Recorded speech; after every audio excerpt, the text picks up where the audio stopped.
Admiral Zethkar stood before the massive holographic display in the command center of the Hegemony flagship, Dominion's Edge.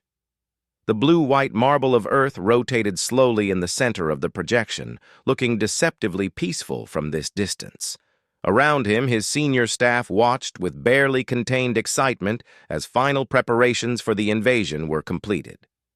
"Status report," Zethkar commanded, his forearms clasped behind his back in the traditional pose of hegemony authority.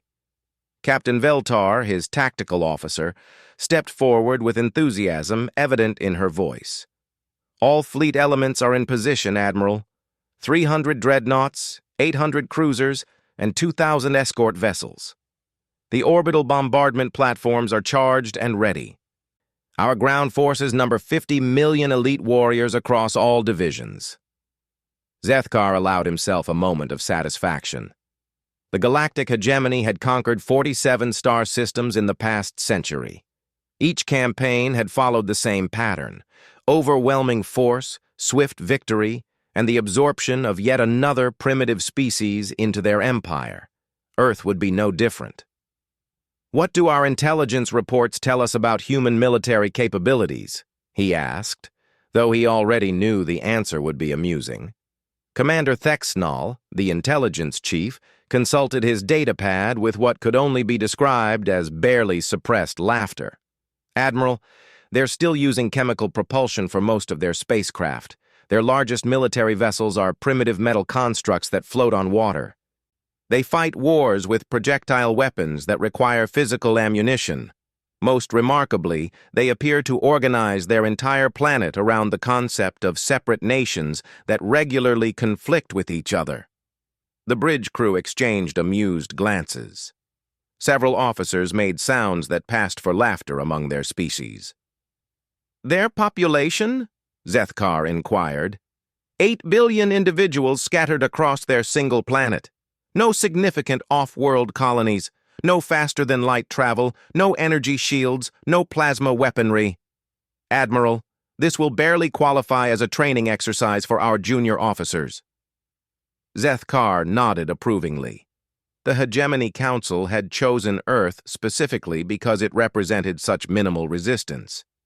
After their costly victory against the technologically advanced Kelnar Federation, they needed an easy conquest to restore morale and replenish resources. Earth, with its abundant water, diverse ecosystems, and primitive inhabitants, would serve perfectly as both a military victory and a new source of slave labor. "Very well," the Admiral declared. "Transmit the standard ultimatum to all human governments. Give them 24 of their rotational periods to surrender unconditionally." The communications officer, a young Hegemony citizen eager to prove himself, activated the planet-wide transmission system.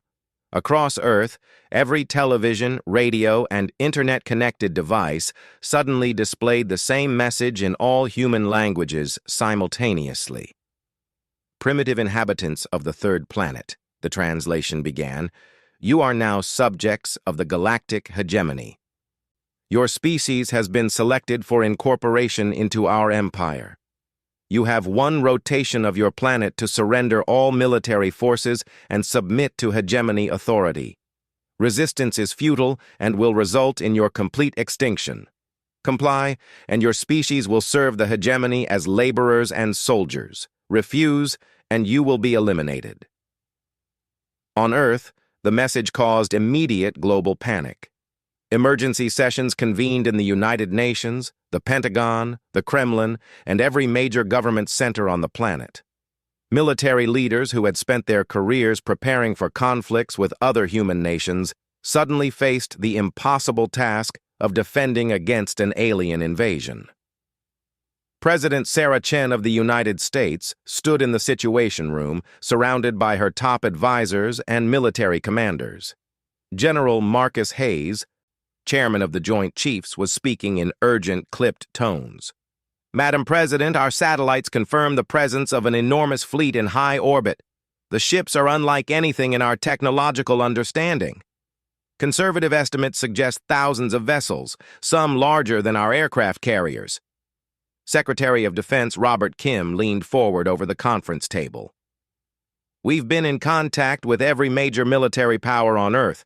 The response is unanimous. No one has any technology capable of engaging these ships effectively. Our most advanced fighter jets can't even reach their altitude. Dr. Elena Vasquez, the president's science advisor, spoke up from her position at the table.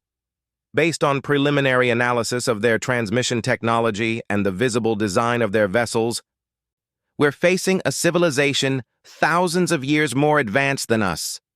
Their ability to translate into every human language simultaneously suggests computational power beyond our comprehension. President Chen looked around the room at the faces of the most powerful military and political minds on Earth. Each one showed the same expression of helpless determination, mixed with barely controlled fear. "What are our options?" she asked, though she suspected she already knew. General Hayes straightened his shoulders. "Madam President, conventional military wisdom would suggest immediate surrender. We cannot win a direct confrontation with this level of technological superiority." "However," interrupted Admiral Lisa Rodriguez, Chief of Naval Operations, "I've been reviewing historical precedents for asymmetric warfare. Every military expert in this room has studied conflicts where technologically inferior forces achieved victory through unconventional tactics, superior knowledge of terrain, and sheer determination." The president considered this for a long moment.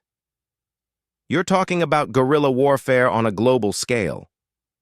"More than that," General Hayes said, his voice growing stronger. "We're talking about total resistance. These aliens expect us to roll over because they have bigger ships and better weapons. They don't understand that humanity has something no amount of technology can replicate." "Which is?" President Chen asked. "Our complete unwillingness to quit," Admiral Rodriguez answered simply. Meanwhile, in underground bunkers and military installations across the globe, similar conversations were taking place. In Moscow, General Dmitry Volkov was coordinating with his Chinese counterpart, General Liu Wei, via secure satellite link. In London, Prime Minister James Sterling was consulting with the heads of MI6 and SAS. In every major military headquarters, the same conclusion was being reached independently. Humanity would not surrender. Back aboard the Dominion's Edge, Admiral Zethkar was reviewing final preparations when his communications officer approached with obvious confusion. "Admiral, we're receiving responses from the human governments." "Excellent. I assume they're discussing terms of surrender?" The communications officer hesitated. "Not exactly, sir. The messages are unusual." Zethkar gestured for him to continue. "The largest human nation-state has sent a message consisting of only 2 words in their primitive language. Our translators render it as, 'Come on.' Several other governments have sent similar responses. One appears to be quoting some form of human literature about having nothing to lose but their chains." The admiral frowned. In 47 previous conquests, primitive species had always either surrendered immediately or attempted feudal negotiations for better terms. Never had any species simply refused to engage with the reality of their situation. "Perhaps they don't understand the hopelessness of their position," suggested Captain Veltar. "Should we provide a demonstration of our technological superiority?" Zethkar considered this. "Target one of their smaller land masses, something uninhabited. Use the orbital bombardment platform to create a crater visible from their space-based observation devices." The weapons officer selected a small island in the Pacific Ocean and fired a single blast from their least powerful orbital weapon. The energy beam struck the island and vaporized it completely, leaving only a perfectly circular depression in the ocean floor. Within hours, every human government had received detailed satellite images of the demonstration. Emergency broadcasts explained to Earth's population exactly what had happened and what it meant for their planet's military prospects. The response was not what the hegemony expected. Instead of panic and immediate surrender, human governments began implementing something they called Protocol Omega. Military reservists around the world received activation orders. Every major government began emptying their strategic weapons stockpiles and distributing them to civilian populations. Manufacturing centers that had been producing consumer goods suddenly retooled to produce weapons and ammunition. Most confusing to the hegemony observers, humans began demonstrating in the streets of their major cities. Not demonstrations of fear or surrender, but gatherings where they waved colorful pieces of cloth and chanted slogans that translated roughly to "Death before dishonor" and "Remember the Alamo" and "They shall not pass." Admiral Zethkar found himself in the unprecedented position of commanding the largest invasion fleet in hegemony history against an enemy that seemed genuinely excited about the prospect of fighting a hopeless war. "Admiral," reported Commander Thexnall, "our psychological analysis teams are having difficulty understanding the human response. They appear to be interpreting our overwhelming superiority as motivational." "Motivational?" "Yes, sir. They seem to view the impossibility of victory as a reason to fight harder, not a reason to surrender. Our xenopsychologists have no framework for this behavior pattern." Zethkar stared at the image of Earth rotating peacefully below his fleet. In 70 years of military service, he had never encountered a species that responded to certain doom with enthusiasm. "Begin the invasion," he ordered. "Deploy the first wave. 1 million ground troops to their largest population centers. We'll crush their resistance quickly and move on to the occupation phase." The first hegemony dropships launched from the fleet, their hulls gleaming in the light of Sol as they descended toward the blue marble below. Each dropship carried 1,000 elite hegemony warriors, equipped with plasma rifles, energy shields, and powered armor that could withstand anything the humans might throw at them.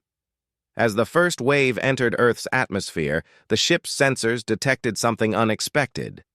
Every major human city was surrounded by defensive positions that hadn't been there during their initial reconnaissance. Somehow, in less than 24 hours, the humans had constructed extensive fortifications around their population centers. The dropships came under fire immediately upon entering the lower atmosphere. The weapons being used against them were primitive: rockets, artillery shells, and high-velocity projectiles. But there were so many of them that the sky became filled with explosions. Several dropships suffered damage to their navigation systems and crashed before reaching their targets. More concerning was the accuracy of the human fire. Their weapons were primitive, but their targeting was devastatingly precise. The humans seemed to know exactly where each dropship would be at every moment of its descent. Captain Veltar, monitoring the invasion from the flagship, reported to Admiral Zethkar with obvious confusion. "Sir, the humans appear to have predicted our exact landing zones and prepared accordingly. They're also using tactics that shouldn't be possible for a species without interstellar combat experience." "Explain." "They're using their atmospheric conditions against us. They've created artificial weather patterns that interfere with our sensors. They're exploiting the limitations of our equipment in ways that suggest detailed knowledge of hegemony technology." Admiral Zethkar moved to the tactical display showing the real-time invasion. Red indicators marked hegemony forces, blue marked human resistance. Instead of the expected pattern of rapid hegemony advance and human retreat, the display showed something unprecedented. The blue indicators were surrounding and eliminating red ones with systematic efficiency. "How is this possible?" he demanded. Commander Thexanol approached with a datapad full of intelligence updates. "Admiral, we're receiving reports from our ground commanders that don't make tactical sense. Human forces are employing advanced strategies that require perfect coordination across vast distances. They're using weapons and tactics that shouldn't exist on a planet with no history of interstellar warfare." "Show me." The main display switched to a live feed from one of the dropships that had successfully landed in what humans called New York City. Hegemony warriors in powered armor were advancing down a wide street toward what their intelligence had identified as a major government building. The feed showed human defenders firing from behind improvised barriers made from their primitive ground vehicles. What should have been a simple advance by superior forces became something else entirely. The humans weren't simply resisting, they were winning. Their primitive weapons were finding weak points in hegemony armor with impossible precision. Their defensive positions were placed with perfect tactical understanding of urban warfare principles. Most disturbing of all, the humans were using captured hegemony equipment with immediate proficiency, as if they had been training with it for years, rather than hours. "Admiral," the communications officer called out urgently, "we're receiving a transmission from the human governments. Put it through." The main display showed a human male in military uniform standing before a flag that represented the United Nations. When he spoke, the translation systems rendered his words with careful precision. "To the Galactic Hegemony fleet currently orbiting our planet, you have made a fundamental error in your assessment of humanity. You assumed that our lack of advanced technology made us weak. You assumed that our planetary divisions made us disorganized. You assumed that our primitive weapons made us helpless." The human paused, and Zethkar noticed that behind him, other humans in various military uniforms from different nations were standing in unified formation.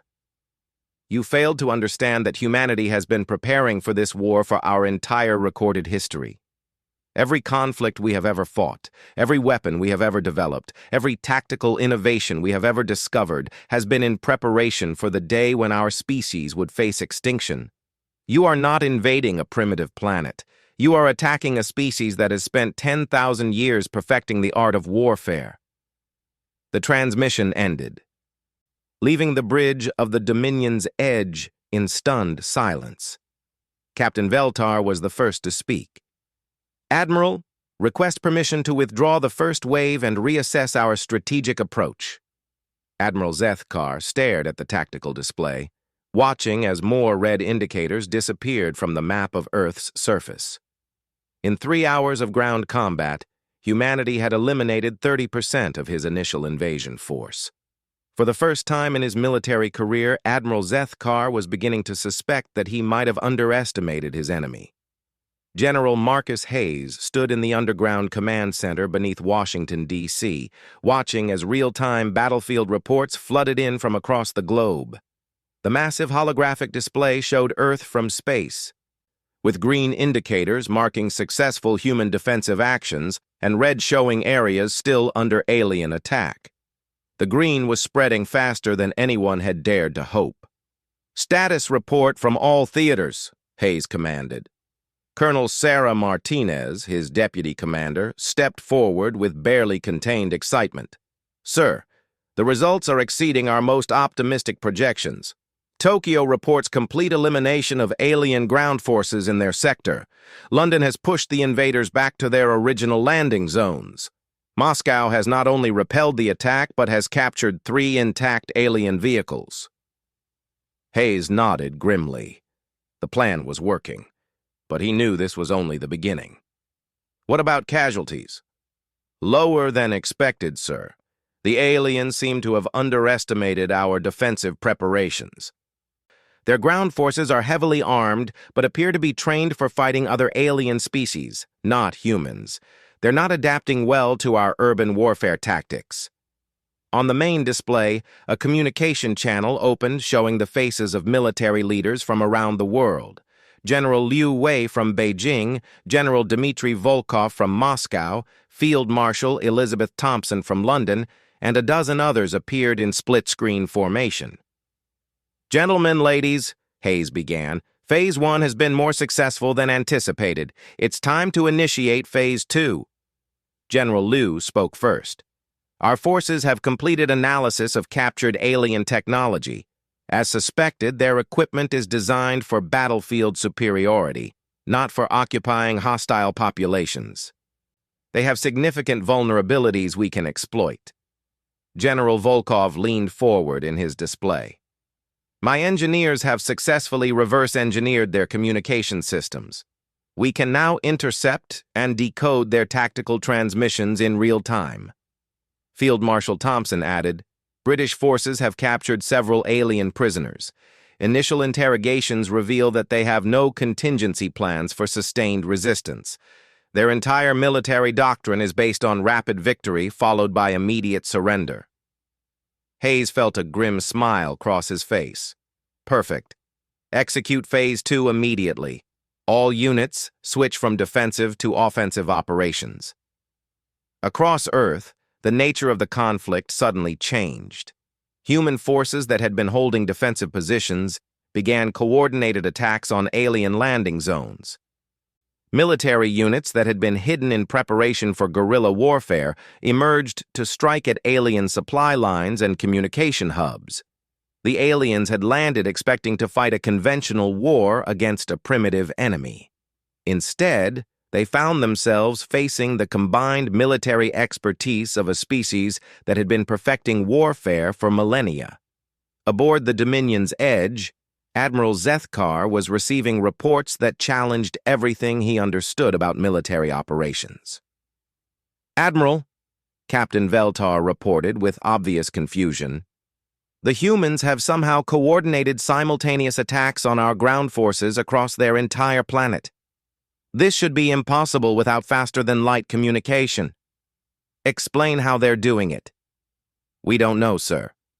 Our intelligence suggests they're using their primitive electromagnetic communication systems, but the coordination they've achieved exceeds the theoretical limits of such technology. They're acting as if they have a single unified command structure spanning their entire planet. Commander Thexanol approached with additional troubling news. Admiral, we've lost contact with 12 ground commanders. Human forces appear to have captured our communication equipment and are using it to intercept our tactical data. Zethkar moved to the tactical display. What he saw defied his understanding of how primitive species were supposed to behave when faced with superior technology. Instead of running in panic or surrendering in despair, human forces were systematically dismantling his invasion. How are they using our equipment so effectively? He demanded. Unknown, sir. Our technology requires years of training to operate properly, yet humans seem to master our systems within hours of capturing them. It's as if they already knew how our equipment functioned before we arrived. The main display suddenly filled with an incoming transmission from Earth. A human female in military uniform appeared on screen.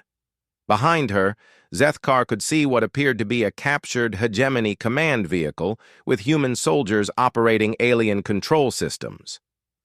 Admiral Zethkar of the Galactic Hegemony, the human began, somehow knowing his name despite never having been introduced. I am General Patricia Williams, Supreme Commander of Earth Defense Forces. I'm contacting you to discuss your surrender. The bridge of the Dominion's Edge fell silent. In the entire history of the galactic hegemony, no primitive species had ever offered terms of surrender to them. This is absurd, Zethkar replied. You are a single planet facing the might of the galactic empire. Your resistance, while unexpected, cannot possibly succeed against our full military capability. General Williams smiled, and there was something in that expression that made Zethkar uncomfortable. Admiral, you've made several crucial errors in your assessment of humanity. First, you assumed that our lack of interstellar travel made us militarily inexperienced.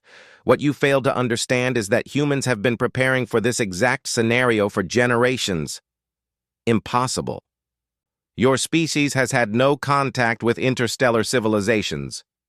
No direct contact, Williams agreed, but we've been watching. Our radio telescopes, our deep space observation programs, our search for extraterrestrial intelligence. All of it has been preparing us for the day when we would no longer be alone. We've spent 70 years analyzing every signal we could detect, developing contingency plans for every possible form of alien contact. She paused, and Zethkar noticed that other human military leaders had joined her on the screen. Second, you assumed that our planetary divisions made us weak. What you actually did was unite every human military force against a common enemy. For the first time in our history, every army, every weapon, every strategic doctrine on Earth is working toward a single goal: your complete defeat. General Williams gestured, and the display behind her showed a global map covered in tactical indicators. Every human government has contributed their most advanced military technology to this defense: American stealth technology, Russian missile systems, Chinese cyber warfare capabilities, British intelligence networks, Israeli defensive systems, German engineering. All of it is now being used in perfect coordination. Your primitive weapons cannot threaten our fleet, Zethkar protested, though his confidence was beginning to waver. Can't they? Williams replied. Tell me, Admiral, how many of your dropships made it back to your fleet after the first wave? Zethkar checked his tactical display. The answer was troubling. Less than 60% of his ground assault vehicles had returned to orbit. Third, Williams continued, you assumed that our lack of energy weapons made us defenseless. What you didn't consider is that humans have spent centuries developing kinetic weapons to incredible levels of sophistication. Every bullet, every missile, every artillery shell fired at your forces has been designed by a species that has made killing other humans into an art form. She leaned forward, and her expression became deadly serious. Admiral, your technology is advanced, but it was designed to fight other aliens. Our weapons were designed to kill humans, and humans are the most dangerous predators this galaxy has ever produced. The transmission ended, leaving Zethkar staring at a blank screen. Captain Veltar approached cautiously. Admiral, should we prepare for orbital bombardment? We could eliminate their major population centers from space. Before Zethkar could respond, his communications officer called out in alarm. Admiral, we're detecting massive electromagnetic pulses from the planet's surface. Our lower orbit ships are reporting system failures. Show me. The display switched to external cameras. Zethkar watched in horror as several of his escort vessels in low orbit suddenly went dark, their hulls drifting powerless through space. How is this possible? He demanded. Commander Thexanel was frantically consulting his instruments. Admiral, the humans appear to have weaponized their electromagnetic communication systems. They're generating directed energy pulses that are overloading our ship's electronic systems. Our ships have electromagnetic shielding. Yes, sir, but it was designed to protect against natural cosmic radiation and conventional energy weapons. The humans are using a completely different approach. They're not trying to pierce our shields. They're using our own communication systems against us. The tactical officer looked up from her station with obvious alarm. Admiral, we're receiving reports from the fleet. Any ship that attempts to enter low orbit for bombardment operations immediately loses primary systems. The humans have somehow created a defensive grid that makes orbital bombardment impossible. Zethkar felt something he had never experienced in 70 years of military service. Doubt. Not just doubt about the mission, but doubt about whether the galactic hegemony could actually win this war. Sir, the communications officer called out, we're receiving another transmission from the planet. Put it through. This time, the screen showed dozens of human military leaders from every nation on their planet. They stood together in what appeared to be the same command center where General Williams had spoken earlier. A different human stepped forward, a male wearing the uniform of what their intelligence identified as the Chinese military. Admiral Zethkar, the human began, I am General Liu Wei. I'm contacting you to inform you that Earth's military forces are now ready to begin Phase 3 of our defensive operations. Phase 3. The complete elimination of your fleet. Zethkar almost laughed. General, your species has no spacecraft capable of reaching my fleet. You have no weapons that can threaten us at this distance. General Liu smiled. Admiral, you continue to underestimate human ingenuity. Tell me, how many of your ships are currently experiencing technical difficulties? Zethkar checked his fleet status display. The numbers were troubling. 17 ships reporting various system malfunctions, 8 ships completely offline, and dozens more reporting degraded performance. "We've been monitoring your communication patterns since your arrival," Liu continued. "Your fleet operates on a centralized command structure with predictable signal protocols. Over the past 6 hours, we've been introducing subtle interference patterns into your communication grid." "Impossible. Our systems are heavily encrypted." "Admiral, humans invented electromagnetic communication. We've had nearly 2 centuries to perfect both its use and its exploitation. Your encryption is sophisticated by galactic standards, but it's based on mathematical principles. Earth's combined computing power has been dedicated to breaking your codes since the moment you arrived." The screen split, showing General Liu on one side and General Williams on the other. "Phase 3 begins now," Williams announced. Across Earth's surface, massive installations that had been disguised as communication towers suddenly activated. Incredibly powerful electromagnetic pulses began targeting the hegemony fleet with precision that should have been impossible for a planet-bound species.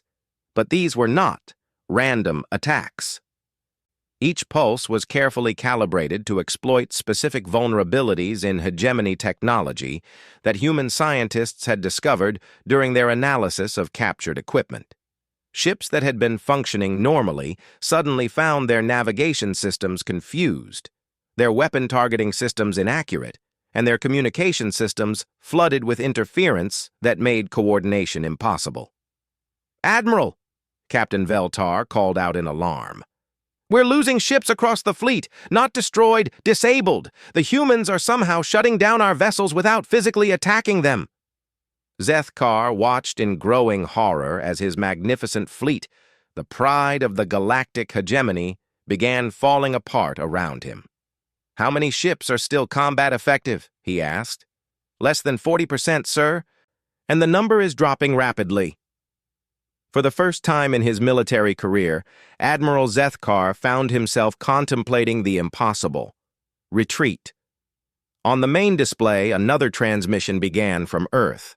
This time, it showed the Assembly Hall of the United Nations, filled with representatives from every nation on the planet. A human female stepped to a podium in the center of the hall.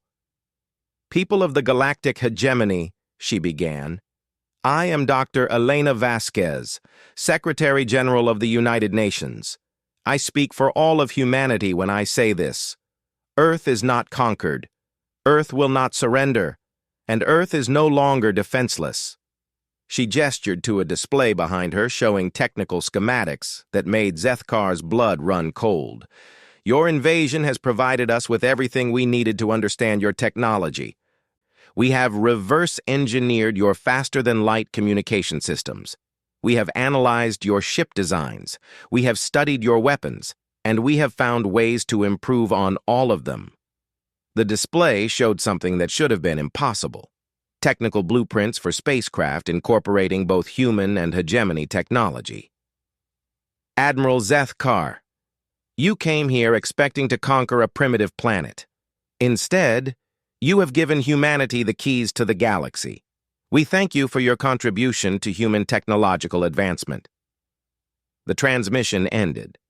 Admiral Zethkar stood in the command center of his flagship, watching his fleet dissolve around him, and realized that he had made the greatest military error in the history of the galactic hegemony. He had awakened humanity. 3 months after the failed invasion of Earth, Admiral Zethkar sat in a detention facility on what humans called Luna, their planet's natural satellite. The small moon had been transformed into something that defied everything he thought he knew about primitive species. Vast industrial complexes stretched across the lunar surface, manufacturing ships that combined the best of human and hegemony technology. Through the reinforced window of his cell, he could see the construction yards where humanity was building their first interstellar fleet. The ships were unlike anything in the galactic database, sleeker than hegemony vessels, more efficient than Kelnar designs, and incorporating technological innovations that shouldn't have been possible for a species that had discovered faster-than-light travel only 3 months ago. The door to his cell opened, and Dr. Elena Vasquez entered, accompanied by General Marcus Hayes. Both humans wore uniforms that had been modified to incorporate hegemony technology, environmental suits that would allow them to survive in any atmosphere, communication systems that could reach across star systems, and personal shields that made them nearly invulnerable. "Admiral," Dr. Vasquez said, taking a seat across from him at the simple metal table. "How are you adjusting to your new accommodations?" Zethkar looked at her with a mixture of respect and bewilderment. "Doctor, I must ask, how did your species accomplish so much so quickly? The transformation of your moon, the construction of an interstellar fleet, the integration of our technology with yours? This should have taken decades, not months." General Hayes leaned back in his chair. "Admiral, you keep making the same mistake you made when you first arrived. You underestimate humanity. But the physics is simple when you have the right foundation," Dr. Vasquez interrupted. "Admiral, what you don't understand is that humanity has been preparing for this moment for much longer than you realize, not just militarily, but scientifically and industrially." She activated a holographic projector on the table, showing images of Earth from space. "When we detected your fleet approaching our solar system 6 months ago, we didn't just prepare for war. We prepared for everything that would come after." Zethkar stared at the display. "You knew we were coming 6 months before we arrived? Our deep space monitoring systems detected your fleet the moment you entered our solar system's outer edge. We've been watching you approach, analyzing your ship signatures, and preparing our response the entire time." General Hayes added, "By the time you transmitted your ultimatum, we had already reverse-engineered theoretical models of your technology based on your ship emissions. When you actually invaded, we just needed physical samples to confirm our theories." "That's impossible. No species has ever been as paranoid as humanity," Dr. Vasquez said with a slight smile. "Admiral, humans have spent our entire recorded history preparing for threats that might never come. We build shelters for disasters that might never happen. We develop weapons for enemies that might never attack. We create plans for scenarios that seem impossible." She gestured, and the holographic display changed to show underground facilities across Earth. The moment we confirmed we were not alone in the universe, every major government began preparing for the day when we would make contact with a hostile alien civilization. We've been building bunkers, stockpiling resources, and developing contingency plans for 70 years. Zethkar felt a chill run through his body. "You've been preparing for galactic war since before you achieved spaceflight?" "Admiral," General Hayes said, "humanity has never achieved peace on our own planet. What made you think we wouldn't be ready for war with aliens?" The holographic display shifted again, showing the current state of Earth's solar system. Zethkar's compound eyes widened in shock. The asteroid belt was filled with human mining operations. The moons of the gas giants showed signs of industrial development. Most shocking of all, massive space stations had been constructed at the gravitational balance points throughout the system. "This is impossible," he whispered. "This level of development requires centuries of space-based infrastructure." Dr. Vasquez shook her head. "Admiral, it requires motivation, and nothing motivates humans quite like being told we're about to be enslaved." "The Hegemony Council will never accept this," Zethkar said, though his voice lacked conviction. "They will send a larger fleet." "Will they?" General Hayes asked. "Tell me, Admiral, how many messages has your government sent since your fleet was captured?" Zethkar remained silent, but his expression gave away the answer. "None," Dr. Vasquez confirmed. "Because 3 days after your defeat, human ships arrived at your nearest hegemony outpost and delivered a message from Earth's governments." She activated the projector again, showing footage that made Zethkar's hearts stop. Human spacecraft, incorporating the distinctive design elements of hegemony technology, but clearly superior in every measurable way, hovering over hegemony installations. The message was simple, General Hayes explained. Humanity formally announced our arrival on the galactic stage. We also made it clear that any attempt to attack Earth again would result in the complete destruction of hegemony space. You're bluffing. Your species couldn't possibly have the resources to threaten the entire hegemony. Dr. Vasquez's expression became serious. Admiral, let me explain something about humanity that your intelligence reports missed. We are not just warriors. We are not just scientists. We are engineers on a scale that no other species has ever achieved. The display changed to show Earth's industrial output statistics from the past 3 months. The numbers were staggering. In the 3 months since your invasion, humanity has increased our manufacturing capability by 800%. Every factory on our planet has been converted to produce either spacecraft or the materials needed to build spacecraft. Every mine is extracting resources for the fleet. Every laboratory is developing new technologies. She paused, letting the implications sink in.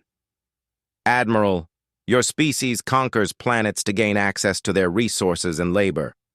Humanity has turned our entire solar system into a weapons factory. General Hayes leaned forward. And that's not the most important thing we've accomplished. What could be more important than building a fleet? Understanding your enemy, Hayes replied. Admiral, captured hegemony data cores contain the locations and defensive capabilities of every installation in hegemony space. We know where your shipyards are, where your command centers are located, and exactly how your defensive systems function. Zethkar felt his breathing become labored. You wouldn't dare attack hegemony space directly. The casualties would be minimal, Dr. Vasquez interrupted. Admiral, we've analyzed your military doctrine thoroughly. The hegemony relies on overwhelming technological superiority and rapid surrender. Your installations are not designed to withstand determined assault by an enemy with comparable technology. She activated a new display showing tactical analysis of hegemony defensive positions.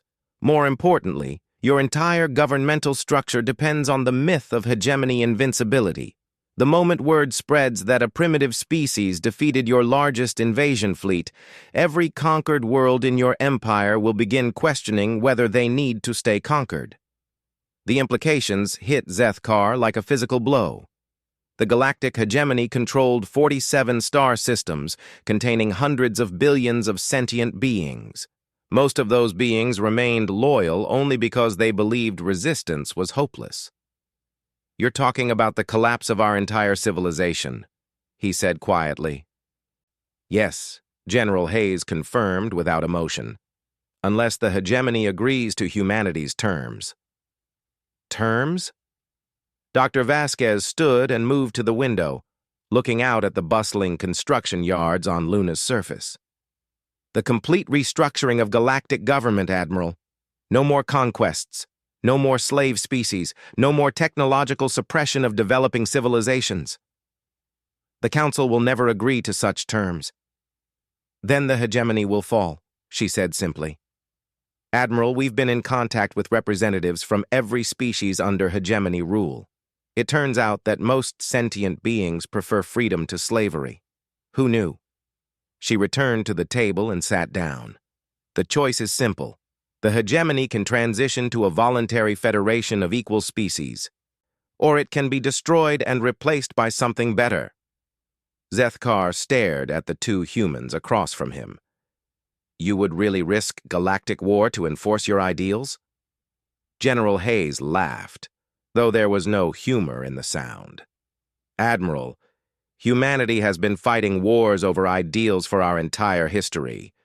We've never backed down from a fight when we believed we were right, regardless of the odds. But the scale of destruction will be entirely up to the hegemony, Dr. Vasquez said firmly. We've demonstrated that we can defend ourselves. We've proven that we can strike anywhere in hegemony space. Now the question is whether your government is wise enough to choose negotiation over annihilation. The door to the detention facility opened, and a human officer entered. Dr. General, the delegation from the Hegemony Council has arrived at the Sol system. They're requesting permission to approach Earth. Dr. Vasquez and General Hayes exchanged glances. Interesting, Hayes said. I didn't think they'd send representatives this quickly. Admiral, Dr. Vasquez said, turning back to Zethkar, it appears your government is smarter than you expected. They've decided to negotiate. Zethkar felt a mixture of relief and apprehension. What will you demand of them? The same thing we'd demand of any hostile government that attacked innocent civilians, General Hayes replied. Complete surrender, followed by reconstruction under human supervision. But we also believe in redemption, Dr. Vasquez added. The galactic hegemony can become something better than it was. Something worth preserving. She stood to leave, then paused at the door. Admiral, there's something else you should know. The delegation from the Hegemony Council isn't just here to negotiate with Earth. What do you mean? They're here to surrender, General Hayes explained. Our ships have been visiting hegemony installations throughout the galaxy for the past 2 weeks. At each one, we've demonstrated that we can appear anywhere, anytime, with technology superior to anything the hegemony possesses. Most of your military commanders have already agreed to stand down rather than face certain defeat. Dr. Vasquez added, Admiral, the war is already over. Your government is just here to make it official. They left Zethkar alone in his cell, staring out at the construction yards where humanity was building the ships that would reshape the galaxy. 6 hours later, he watched through his window as the hegemony delegation's ships approached Luna. The vessels looked small and obsolete compared to the sleek human-designed craft that escorted them. As he watched, Zethkar finally understood the magnitude of what had happened. The galactic hegemony had not just lost a battle or even a war. They had awakened something that had been sleeping in a quiet corner of the galaxy. A species so relentlessly determined, so impossibly resourceful, and so fundamentally unwilling to accept defeat that they had transformed from primitive planet dwellers to galactic superpower in less than 4 months. The humans had not just defended their world. They had conquered the galaxy without firing a shot at any target beyond the invading fleet. Through his window, Zethkar could see human workers constructing even larger ships, vessels designed not for war but for exploration and colonization. Humanity was already planning their expansion into the galaxy, not as conquerors, but as liberators. He realized with crystal clarity that the greatest military mistake in galactic history had not been underestimating human technology or human resolve. The greatest mistake had been giving humanity a reason to leave their solar system. The galaxy would never be the same.